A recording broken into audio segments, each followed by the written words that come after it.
The day has officially come. We knew it would happen when the Nvidia app launched just a couple years ago, but I don't think anyone knew how fast. But it has. With the newest game-ready drivers, the company has officially retired the Nvidia control panel. After 20 years of service, new game-ready and studio drivers will no longer include the classic interface. According to Nvidia, all actively supported control panel features for GeForce users have been modernized and transitioned to the Nvidia app. With that said, RTX Pro users will continue to gain support until they migrate all of the professional features to the app, but the gaming and studio drivers do not get support anymore. There seems to be some confusion over that. If you already have the control panel, it won't be deleted unless you perform a clean install, and at least for now, you can still download it from the Microsoft Store, but no new features, fixes, or anything like that will be added. As far as the reaction to this, viewers seem to be mixed. Some are happy that everything's now under one app, but I can also understand those who aren't, given control panel was just a basic UI that did what you needed, yet mostly stayed out of your way, while the Nvidia app has ads and crap like that. Either way, control panel is officially dead.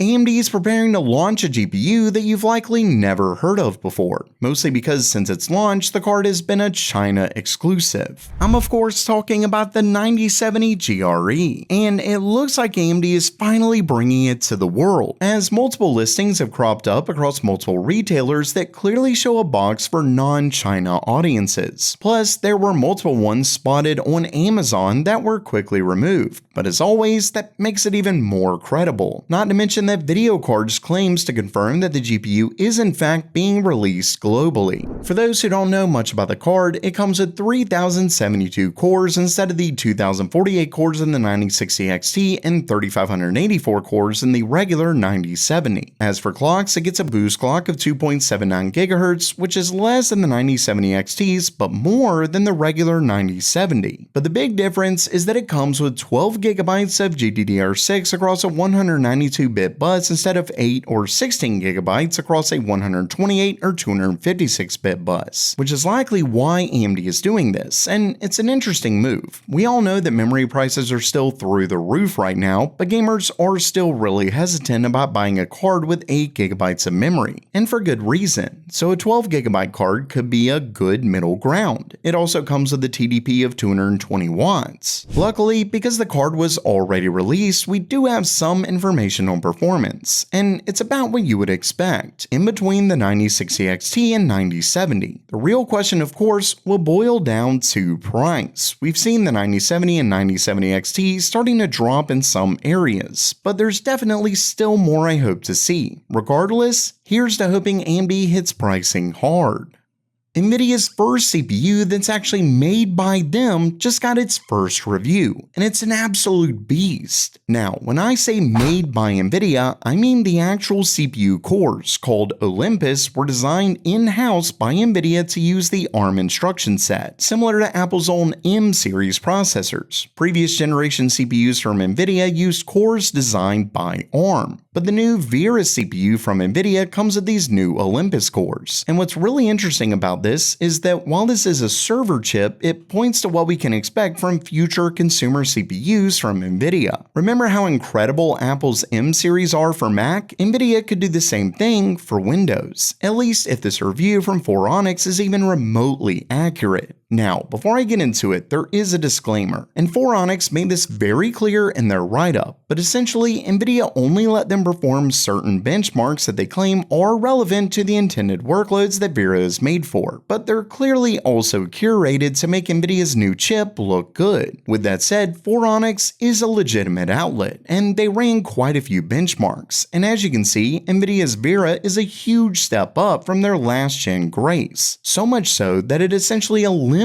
Intel as a competitor, at least for now. Obviously, they have some big things planned, but Intel's current best, the Xeon 6980P, gets completely destroyed here. Not only that, but Nvidia even beat out AMD's EPYC in plenty of benchmarks, though it lost in plenty as well. Overall, Vera does actually beat out AMD's EPYC, but it definitely depends on the workload. Plus, like I mentioned, these are made to favor Nvidia's chip. With that said, it is still honestly impressive. Time will tell just how fast it'll ultimately be, but the really exciting part will be what Nvidia does with their consumer line. Either way, Intel is in real trouble.